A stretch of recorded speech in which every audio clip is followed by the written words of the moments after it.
katanya, dan saya sudah merasakan sendiri waktu itu, kalau punya masalah, kita sedang cemas, ngerokok tuh hilang, Mas. Nah, banyak orang bilang, itu kena rokoknya. Padahal bukan loh. Anda perhatikan, orang ngerokok, itu napasnya teratur, Mas. Teratur banget.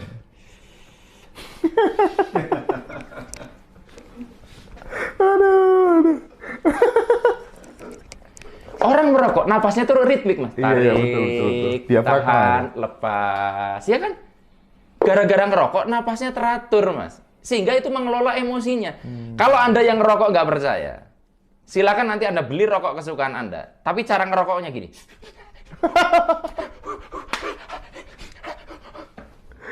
Bisa tenang nggak? Tak jamin itu nggak tenang, Mas Hendra. Kenapa? Napasnya kacau. Jadi sebetulnya artinya di balik ngerokok itu ada peran nafas. Makanya wajar Pak Gobin menekankan itu juga bahwa penanganan emosi dan sebagainya itu dari nafas. Belum kita bicara aspek napas itu CO2, EO2 itu Pak Gobin ya wilayahnya. Tapi pertama kali yang harus kita perhatikan waktu kita mengalami gangguan emosi itu nafas.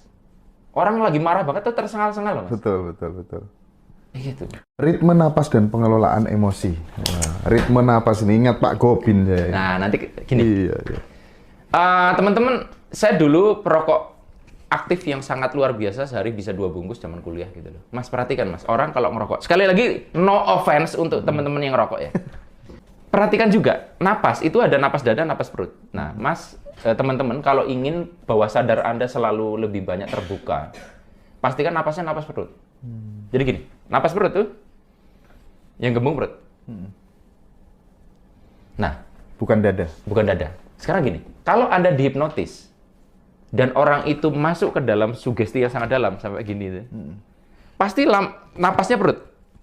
Bayi, Anda perhatikan, bayi itu kan dominan di gelombang otak alfa. Itu perut, Mas, yang naik turun, Mas. Orang dewasa itu dada. Tapi orang yang tidur lelap itu perutnya yang naik turun. Nah, orang yang sedang bermimpi, mimpi buruk pasti dadanya. Karena dia tidak deep.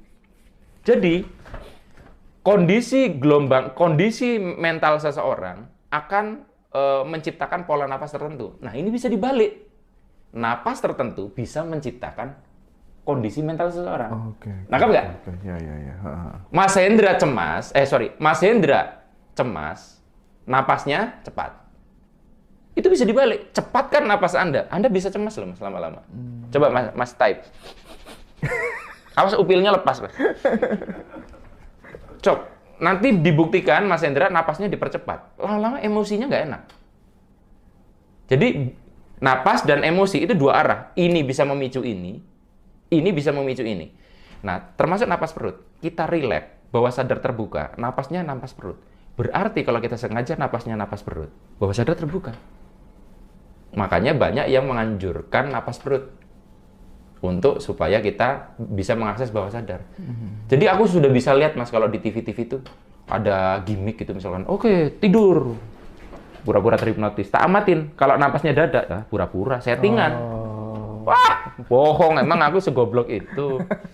Tapi kalau napasnya perut, kan itu nggak bisa direka-reka, Mas. Iya. Karena banyak yang tidak tahu cara kerjanya. Gitu loh. Jadi, ubahlah napas Anda ke napas perut, terus kemudian afirmasi, gitu loh, Mas. Kan lebih efektif afirmasi kalau bawah sadar buka. Napas perut dulu. Oke. Gitu loh. Thank you Mas Arif. Gitu.